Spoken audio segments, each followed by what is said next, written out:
Sir Fernando from Batangas. Ito po yung unit nyo. Small print setup po na may 12 volts. Bali po, ito po yung ano po, sa battery.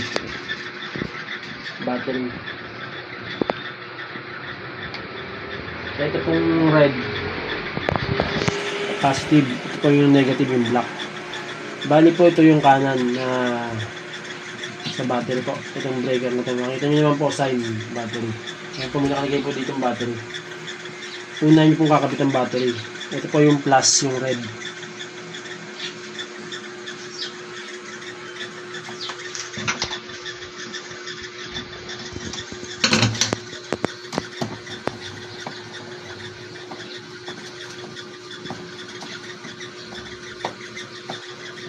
Plus po yung black. Yung black po ay negative.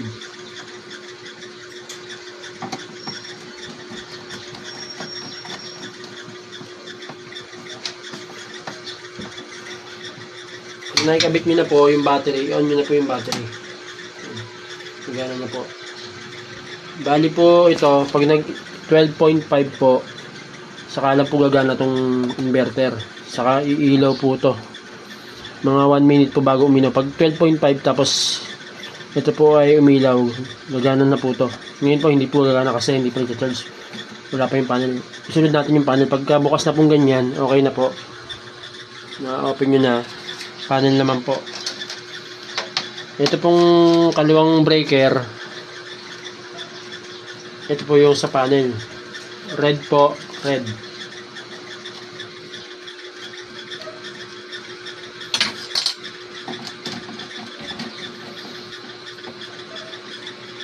Tapos yung black. Ito po black.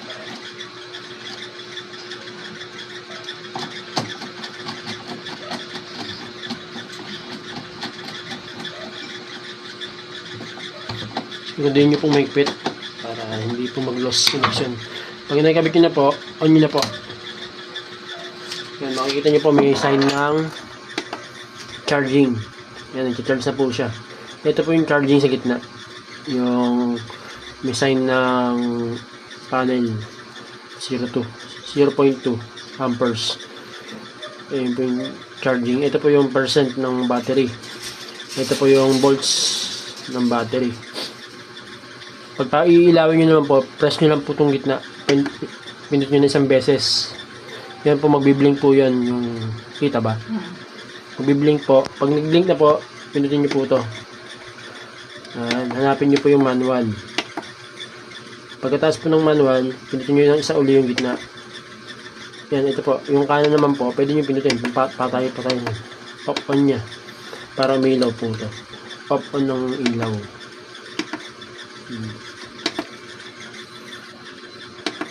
Yun lang po para mabuksan nyo lang po yun. Kahit dyan na lang po siya, okay lang. Ayan po yung percent nyo, 78% yung battery.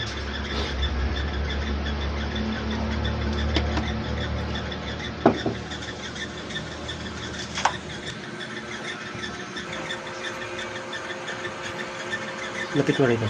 Ayan na po. Sa LBD yun po. Pinailaw ko muna po siya kasi hindi pa po nag-charge. Pero ayun po, umilaw na po yung maliit.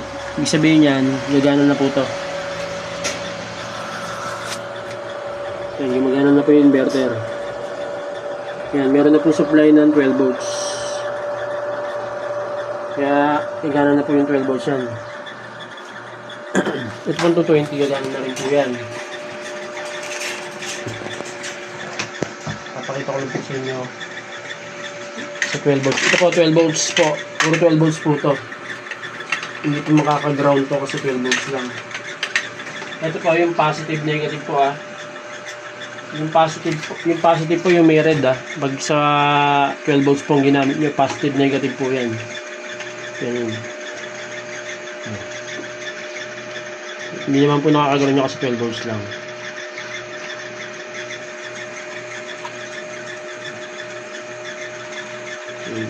Yan po, 12 volts po yan. 6. Layo mo. 6 na bulb po kaya niya. Hanggang ano po, kaya po yun. Depende po, pag may battery pa kayo, nalakastop po yun. Yan po. Ito naman po, 220 to. Bali 220 siya. Kung kaya niyo paganahin dito, 220 po. Okay. Dito naman po, pwede mga electric fan. Yan. Heat fan po, pwede po dito, 220. Charging cellphone po, pwede dyan. 220 po dyan. Dito po sa USB, pwede din po kayo charge USB ng mga cellphone din po dito sa USB. Okay po, ito po. Lapit mo. Ayan na po siya. Salamat po. Salamat po.